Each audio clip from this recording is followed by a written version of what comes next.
Hello everyone, welcome to Mahaguru IAS. This is your mentor Sonu Bishnoi, and in today's topic we are going to talk about India-Canada relations.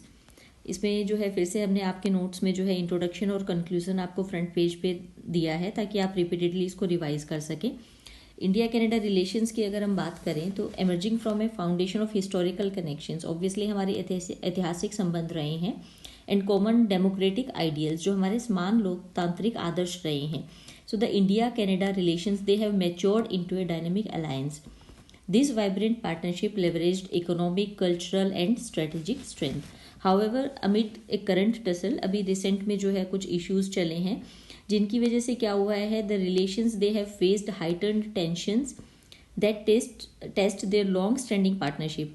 Disagreement over trade, diplomatic stances and strategic alignments underscore the urgent need for renewed dialogue and pragmatic conflict resolution. As said by C. Rajamohan, emphasizing mutual respect and visionary engagement, India and Canada together pave a pathway that enhances not only bilateral ties but also global stability. So conclusion में आपके लिए एक बार जो है read कर देती हूँ. यहाँ पे एक क्विक रीडिंग में आपको कंक्लूजन की दे देती हूँ. To rebuild strained Indo-Canadian relations, both nations must shift towards a more constructive engagement that acknowledges their respective concerns and grievances. Quiet and mature diplomacy should replace confrontational tactics. In the pursuit of harmonious relationship, mutual respect and understanding are essential, and only through constructive engagement can these goals be achieved. अगर हम इसको थोड़ा सा एलिब्रेट करें तो कि वापस हमें जो है अपने जो संबंध है उनको वापस पटरी पे लाने के लिए दोनों देशों को जो है एक रचनात्मक और व्यवहारिक सहयोग की दिशा में आगे बढ़ना पड़ेगा. एक शांत और परिपक्व कूटनीति को जो है प्राथमिकता देनी पड़ेगी. आपसी सम्मान और समझ को बढ़ावा देना पड़ेगा, और सिर्फ संवाद और रचनात्मक सहभागिता के थ्रू ही जो है हम इसका एक सॉल्यूशन जो है फाइंड आउट कर सकते हैं. As said by mister Shyam Sharan, this period of tension is not a merely diplomatic impasse but a pivotal moment calling for innovative policy solutions. So talking about the current context कि अभी recent में हुआ क्या है. Canada's assertion that Indian agents were involved in the murder of a pro-Khalistani separatist activist led to diplomatic strain between the two countries. मतलब Canada ने जो है इंडिया पे एलिगेशन लगाया है कि निज्जर हत्याकांड में जो है इंडियन एजेंट्स जो है वो इन्वॉल्व थे. किस बेसिस पे उन्होंने जो है ये किया है कि एक तो shared intelligence between the five eyes alliance, उनकी वजह से उन्होंने जो है इसको एक बेसिस माना है इस एलिगेशन को.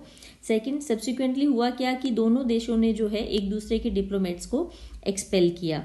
इंडिया ने कहा है कि कनाडा को कहा है कि safe haven for terrorist and called for the withdrawal of 41 Canadian diplomats from India.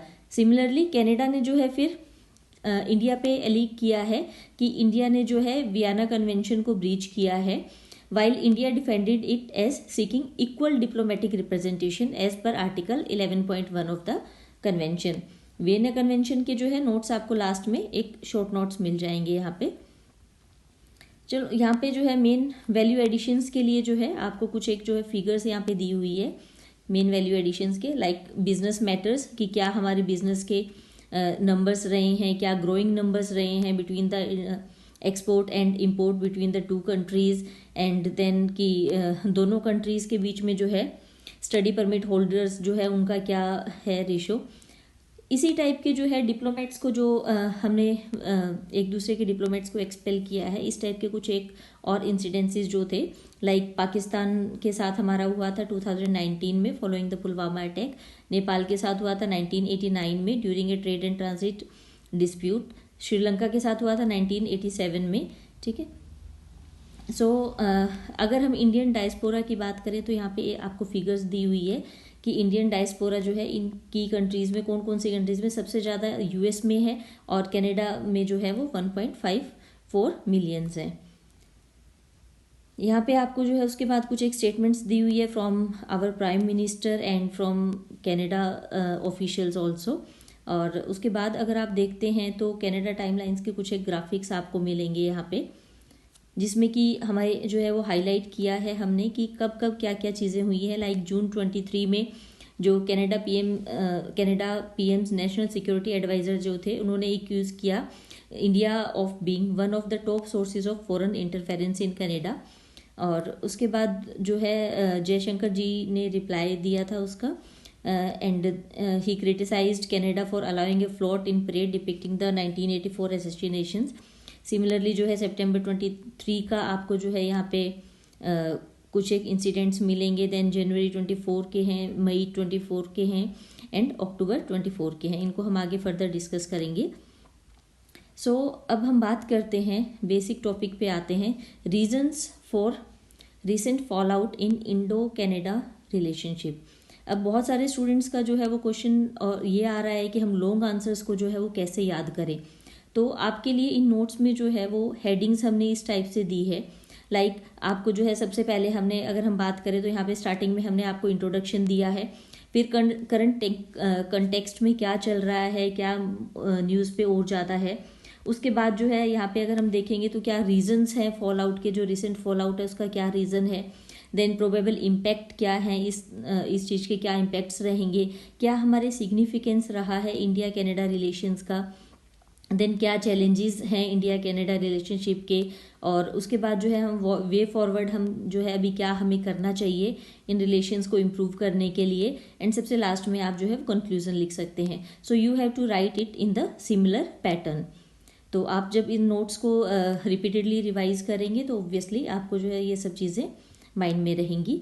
So talking about the recent fall out in India Canada relations में अगर हम बात करें तो हमारे पास आता है Khalistani extremist, Indian sovereignty, extradition request, defunct FTA agreements, five eyes support, diplomatic fallout, assassination of Nijjar and vote bank politics. इनको फर्दर पॉइंट्स को हम डिस्कस करते हैं। खालिस्तानी एक्सट्रीमिस्ट की अगर हम बात करें तो जो 6 सेपरेटिस्ट ग्रुप है कनाडा के अंदर, they are straining the ties and fuelling diplomatic fallout. Indian sovereignty की अगर हम बात करें तो ऑब्वियसली जो खालिस्तानी एक्टिविटीज़ हो रही है, और 2023 में एक अनऑफिशियल रेफरेंडम जो है वो लॉन्च किया गया था, तो obviously they compromise the Indian sovereignty, हमारी जो संप्रभुता है उसको कॉम्प्रोमाइज करते हैं। देन सिक्योरिटी कोऑपरेशन, इंडिया ने जो है रिक्वेस्ट किया था for extradition request for terrorist and organized crime figures in Canada, और कनाडा ने जो है उस चीज़ को इग्नोर किया था। And then talking about the defunct agreements, जो हमारे जो हैं कुछ एक एग्रीमेंट्स हैं लाइक CEPA, FIPPA, इसको आगे डिटेल में हम आपको बताएंगे। तो इन एग्रीमेंट्स को जो है ये हमारे इकोनॉमिक प्रोग्रेस के अंदर जो है वो बहुत अच्छा रोल प्ले कर सकते हैं, पर अभी ये जो है हमारे एग्रीमेंट्स जो हैं they are hampered. Then comes the vote bank politics, obviously the Sikh community in Ontario and British Columbia, they remain a pivotal bank for Canadian political parties. Then assassination of Nijjar, the killing of Khalistani leader Hardeep Singh Nijjar in British Columbia sparked accusations against Indian officials, and India ने जो है इनसे सबको खारिज किया है। Diplomatic fall out उसकी वजह से हुआ है, दोनों कंट्रीज़ ने जो है अपने अपने जो डिप्लोमेट्स हैं उनको वापस बुला लिया है वहाँ से। Then five eyes support, Canada ने जो है वो फाइव आइज जो कंट्रीज़ हैं उनसे सपोर्ट करने के लिए कहा है कि आप जो है इस डिस्प्यूट में हमारी साइड हों। नेक्स्ट हमारे पास आता है probable impact of the recent fall out, कि रिसेंट फॉल आउट ये हुआ है पर इसका क्या प्रोबेबल इम्पैक्ट जो है वो रहेगा। तो प्रोबेबल इम्पैक्ट्स की अगर हम बात करें तो सबसे पहले हमारे पास क्या रहेगा, अब हेडलाइंस जो हैं वो क्या रहेंगी, strategic and geopolitical implications.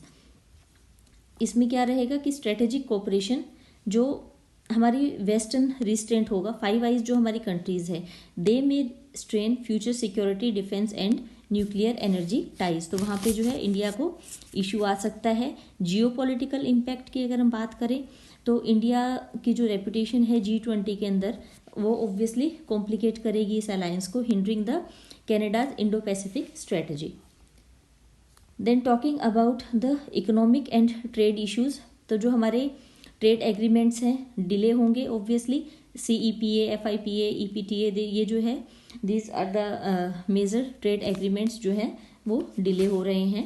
Trade barriers, जो पॉलिटिकल टेंशंस हैं उनकी वजह से क्या होगा, they stall progress, increasing uncertainty for Canadian investment.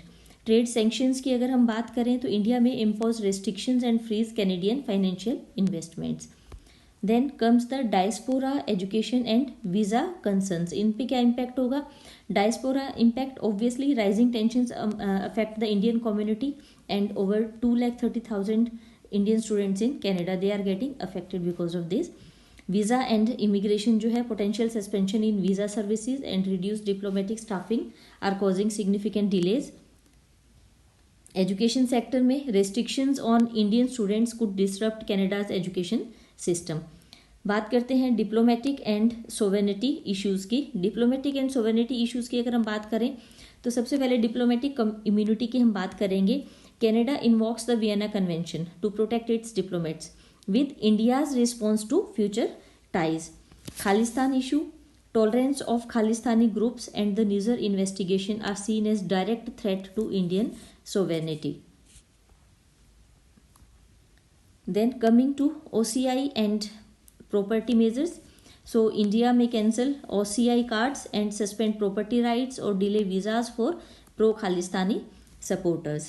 फिर बात आती है हमारे पास सिग्निफिकेंस की, कि क्या सिग्निफिकेंस हमारा रहेगा, जो इंडिया कैनेडा रिलेशंस है उनका सिग्निफिकेंस क्या रहेगा।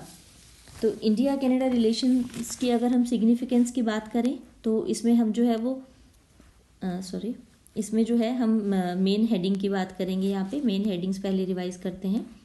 सिग्निफिकेंस में सबसे पहले हिस्टोरिकल एंड पॉलिटिकल रिलेशंस क्या रहे हैं हमारे उनके साथ, development and multilateral relations, geopolitical, in the energy sector, in science and tech, in diaspora and education and in economic.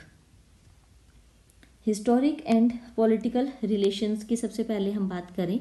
Historic and political relations में हिस्टोरिकल टाइज लाइक जो Indian migrants थे during freedom struggle with institutions like Swadesh Sevak home, they mobilized support against the British rule at that time. Political relations की अगर हम बात करें सो diplomatic ties हैं हमारे बहुत पुराने टाइम से, since 1947, and they were built on the shared democracy, human rights and rule of law and pluralism. Constitutional influence की बात करें तो जो इंडिया का फेडरल सिस्टम है वो हमने कैनेडियन कॉन्स्टिट्यूशन से अडॉप्ट किया है। Then talking about the development and multilateral cooperation. Development and multilateral cooperation में Colombo plan since 1951, Canada aids food financing and technical assistance to India. Multilateral membership की बात करें तो दोनों कंट्रीज जो हैं वो कॉमनवेल्थ, G20 और ऐसे ही बहुत सारे इंटरनेशनल ग्रुप्स की मेंबर्स रही हैं। Geopolitical and strategic cooperation की अगर हम बात करें so the Canada's Indo Pacific policy, Canada's Indo Pacific policy क्या करती है, it acknowledges China as disruptive global power and underscores India as a critical partner for collaboration in shared interest. तो obviously अगर कनाडा की Indo Pacific policy जो है वो affect होगी यहाँ पे। मल्टीलेटरल एंगेजमेंट्स रही है, दोनों की ज्वाइंट पार्टिसिपेशन रहती है in G20, IPU, UN and other related forums. Indo Pacific policy की जैसे हमने बात की है कि Canada strategy recognises India as a key partner in regional security. Then coming to economic trade and investment. So trade figures, जो bilateral trade जो है वो हमारा अराउंड $10 बिलियन पहुंच गया था विद अभी जो 2024 में जो है डेटा उसके according this has declined to $8.4 billion. ठीक है, सो हमारे पास जो एक डिक्लाइनिंग ट्रेंड हुआ है बायलेटरल ट्रेड में। ट्रेड कॉम्पोजिशन की अगर हम बात करें तो इंडिया जो है वो एक्सपोर्ट क्या करता है, फार्मास्यूटिकल्स, टेक्सटाइल्स एंड मशीनरी, और कनाडा क्या एक्सपोर्ट करता है, pulses, timber and mining products. Investment की बात करें तो Canada ranks 18th largest foreign investor in India with significant pension fund investments. FTA negotiations की अगर हम बात करें तो जो हमारे ऑनगोइंग CEPA की हमने जैसे बात की थी, CEPA is comprehensive economic partnership agreement. तो यहाँ पे जो है अभी हमारी FTA की नेगोशिएशंस यहाँ पे चल रही हैं। देन टूरिज्म में Canada ranks as India's 4th largest source of tourism, contributing over 5% of FTAs in 2021। Free trade agreement में जो है वो 5% जो है कंट्रीब्यूट किया in 2021। Then coming to diaspora, education and cultural ties. अब डायस्पोरा की अगर हम बात करें तो Canada host one of the largest Indian diaspora, approx 1.8 million है, and it constitutes over 3% of its population. Then education में इंडियन स्टूडेंट्स जो हैं they form about 40% of the international students with active academic exchanges under the GIAN program. Science and tech में अगर हम बात करें तो we have innovation and IPR, जो कनाडा का IPR and India's DIPP, that is department of industrial policy and promotion जो है they have strengthen ties. S&T project, science and technology projects में we have joint research in space, health care, agri biotech and waste management under IC impacts programme. Arctic research में we have collaborative knowledge exchange in cold climatic studies. Energy corporation की अगर हम बात करें तो energy security में in 2010 civil nuclear deal facilitates uranium supply while IOC holds stakes in the liquefied nitrogen gas projects. Nuclear energy में the nuclear cooperation agreement and subsequent safety exchanges between the AERB of India and CNSC of Canada. Now coming to the challenges of India-Canada relationships, कि क्या जो है चुनौतियां हमें India Canada relationships के जो संबंध, इंडिया और कनाडा के जो संबंध है उनको क्या क्या चुनौतियों का सामना करना पड़ सकता है। रिसेंट में we have diplomats expulsion, India as threat, G20 summit. Historical की अगर हम बात करें तो कोल्ड वॉर, कश्मीर जो मुद्दा हुआ था, न्यूक्लियर, एयर इंडिया, ये सब आपको आगे डिटेल में हम डिस्कस करेंगे। Cultural and social, economic and domestic politics. Recent challenges की अगर हम बात करें तो रिसेंट चैलेंजेस में हमारे पास डिप्लोमेट एक्सपल्शन जो हमने पहले बताया है, the recent tit for tat expulsion जो हुए हैं डिप्लोमेट्स के, उनकी वजह से क्या हुआ है, उनकी वजह से जो हमारे रिलेशंस जो हैं वो डिटेरियोरेट हुए हैं। इंडिया एज ए थ्रेट, अब यहाँ पे जो है कनाडा ने इंडिया को सेकंड बिगेस्ट फॉरेन थ्रेट कहा है। फर्स्ट वो चाइना को कंसिडर करता है और सेकंड उसने रशिया को डिप्लेस करके उसने जो है इंडिया के लिए कहा है कि India is the second biggest foreign threat to countries democracy. G20 summit में जो है, G20 समिट न्यू दिल्ली में हुआ था, तो उसमें our PM expressed strong concerns about the continuing anti India activities of the extremist elements in Canada, and as noted by Harshvi Pant, rising Sikh activism, increasing Indian pressure on Ottawa, and Canada's reluctance to address these concerns, they have plunged bilateral relations into a deep crisis. Historical and geopolitical legacy की अगर हम बात करें यहाँ पे तो cold war context अगर हम वहाँ पे देखें तो कनाडा का जो है वो Canada's NATO alignment versus India's non alignment, तो वहाँ पे जो है वो बायलैटरल अर्ली जो है बायलैटरल डायनेमिक्स स्टार्ट हुए थे। देन कश्मीर प्लेबिसिट में जो कनाडा एंडोर्स किया था, कनाडा ने कश्मीर प्लेबिसिट में जो है, तो वो ओब्वियसली इंडिया के इंटरेस्ट में नहीं था। न्यूक्लियर टेस्ट जो हुए थे इंडिया के अंदर इन 1974 एंड 1998, तो वहाँ पे जो है इसके बाद जब हमने 1974 और 1998 में न्यूक्लियर टेस्ट कंडक्ट किए थे, सो उसके बाद कनाडा ने जो है वो न्यूक्लियर कोऑपरेशन को सस्पेंड कर दिया था। जियोपॉलिटिकल डाइवर्जेंस की अगर हम बात करें तो जो Afghanistan, Iran, China, Pakistan, terrorism के जो ये मुद्दे हैं, इन पे अलग अलग रुख रहते हैं दोनों कंट्रीज़ के। हिस्टोरिक क्राइसिस की अगर हम बात करें तो एयर इंडिया फ्लाइट 182, ये जो ट्रेजिडी हुई थी 1985 में, सो ये जो है ये सबसे लो पॉइंट था हमारे रिलेशंस के अंदर। Then coming to the domestic political influences. Domestic political influences की अगर हम बात करें तो सबसे पहले हम बात करते हैं पॉलिटिकल अलायंस की, जो कनाडा की कोalition गवर्नमेंट में प्रो खालिस्तानी एलिमेंट्स का जो प्रभाव है वो ऑब्वियसली उसकी पॉलिसीज़ को इन्फ्लुएंस करता है। Then internal interference, Canadian support for India farmer protest and criticism over CAA. तो ये जो है वो डायरेक्ट हमारे डोमेस्टिक अफेयर्स के अंदर जो है उनकी मेडलिंग दिखती है। Then economic and trade challenges. Economic and trade challenges की हम यहाँ पे बात करते हैं। तो सब ऑप्टिमल कॉपरेशन जो हम पहले भी हमने बात की है, जो हमारे इंपॉर्टेंट एग्रीमेंट्स है लाइक CEPA, ये सिंस 2010 जो है वो डिले हो रहा है। और ये जो है it is so important that it has a potential of 6.5 billion boost in bilateral trade. तो ऑब्वियसली सिग्निफिकेंटली ये जीडीपी को जो है वो जीडीपी गेन्स को जो है वो अफेक्ट कर सकता है, बट ये अभी जो है हमारा पेंडिंग चल रहा है। एग्रीकल्चरल डिस्प्यूट्स जो है Indian producers they are raising concern over Canadian export like pulses and canola oil. WTO disputes जो ऑनगोइंग हमारी ट्रेड डिसएग्रीमेंट्स चल रहे हैं दोनों कंट्रीज़ के बीच में। देन ब्रेन ड्रेन में सिग्निफिकेंट इमिग्रेशन हो रहा है।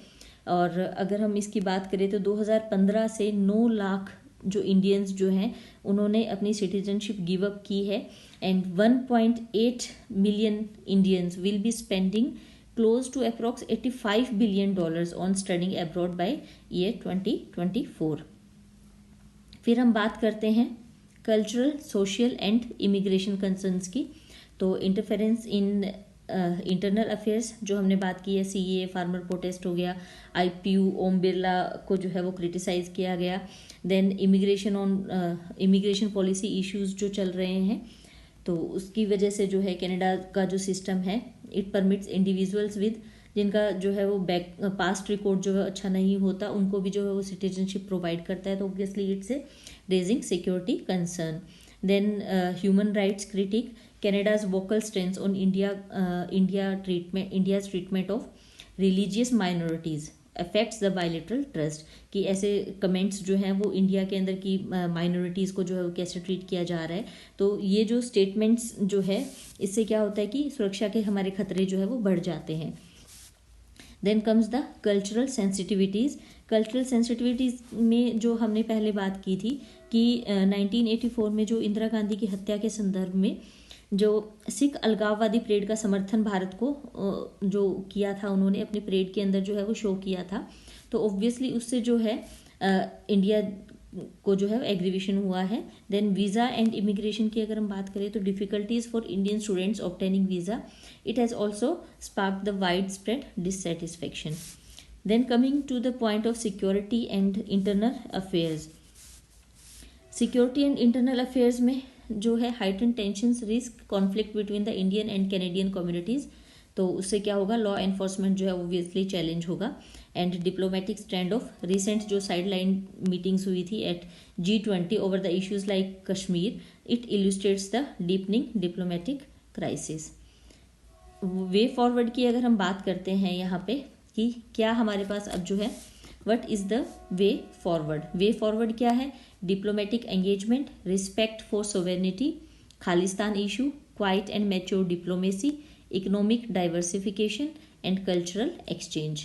कि क्या जो है हम इसमें आगे कर सकते हैं कि हमारे संबंध जो है दोनों कंट्रीज़ के वो सुधरें। तो diplomatic engagement and dialogue, private dialogue कि हमें क्या करना है कि जो हमारे विवाद हुए हैं दोनों के, है ना, उनको साइड में रख के हमें क्या करना है, prioritize discreet behind the scene discussion over public posturing. कि पब्लिक पोस्चरिंग की बजाय हमें जो क्या करना है कि बिहाइंड द सीन्स जो डिस्क्रीट एग्जैक्ट की क्या चाहिए, हमें निजी संवाद वो करना है। हाई लेवल एंगेजमेंट जो रेगुलर बायलैटरल टॉक्स हैं and track second diplomacy can rebuild the trust. Then leadership role, leadership must set a constructive tone with measured and open language. ठीक है, कि संयमित और खुले शब्दों में हमारा संवाद होना चाहिए, एक कंस्ट्रक्टिव टोन के अंदर होना चाहिए। Then coming to the evidence, sovereignty and accountability. So evidence based engagement होनी चाहिए, ट्रांसपेरेंट रिव्यूज़ होने चाहिए, रिस्पेक्ट फॉर सोवेरेनिटी, जो हमारे वीज़ा और एक्स्ट्राडिशन मैटर्स जो हैं they should be addressed in line with the international norms. And responsible expression, मतलब those who endorse violence, separatism और terrorism, they should be held accountable. Security and counter terrorism cooperation, जो counter terrorism cooperation strengthen joint efforts under the existing framework like JWG on the counter terrorism and addressing domestic extremism जो Khalistan issue है. So there should be inclusive dialogue among the Sikh community representative, among the Indian officials and among the Canadian stakeholders. और उनके जो extremist हैं उनके लिए जो है वो लीगल स्टेप्स उनको लेने चाहिए. Then coming to the economic, cultural and environmental cooperation, उनमें हमारे इकोनॉमिक डाइवर्सिफिकेशन हम कर सकते हैं. जो हमारे एमर्जिंग सेक्टर्स हैं उनमें हम ट्रेड को इंक्रीज कर सकते हैं, like technology, renewable energy and health care etcetera. And similarly cultural exchange through the exhibition, film festival और दूसरे कल्चर प्रोग्राम्स के थ्रू हम कर सकते हैं. एंड एनवायरमेंटल कोलेबरेशंस हो सकते हैं, like working together on the green technologies and sustainable development initiatives. उसके बाद जो है आपको ये 5 आइज अलायंस का एक छोटा सा समरी जो है वो दी गई है. देन वियना कन्वेंशन की दी गई है. इनके सेपरेट वीडियोस जो है आपको हमारे यूट्यूब चैनल पे मिल जाएंगे. Then coming to the conclusion point, again जो हम इसको पहले पढ़ चुके हैं पर फिर भी एक कंक्लूज़न की अगर हम बात करें तो ये जो हमारे रिलेशंस हैं उनको रीबिल्ड करने के लिए दोनों कंट्रीज़ को जो है they have to shift towards a more constructive engagement और एक्नॉलेज करना पड़ेगा उनके क्या कंसर्न्स है, क्या ग्रीवेंसेस है. और हमें क्वाइट एंड मैच्योर डिप्लोमेसी को जो है उनको फॉलो करना पड़ेगा instead of the confrontational tactics, and to pursue a harmonious relationship, mutual respect and understanding are essential. और ये जो है ये कंस्ट्रक्टिव एंगेजमेंट के थ्रू ही ये गोल हमारे अचीव हो सकते हैं. Thank you so much for listening. And आपको ये नोट्स जो है आप हमारे टेलीग्राम चैनल को फॉलो करके वहाँ से आपको नोट्स हम प्रोवाइड करवा देंगे. एंड सब्सक्राइब कर लीजिए हमारे चैनल को ताकि आपको लेटेस्ट अपडेट्स जो है वो मिल सके.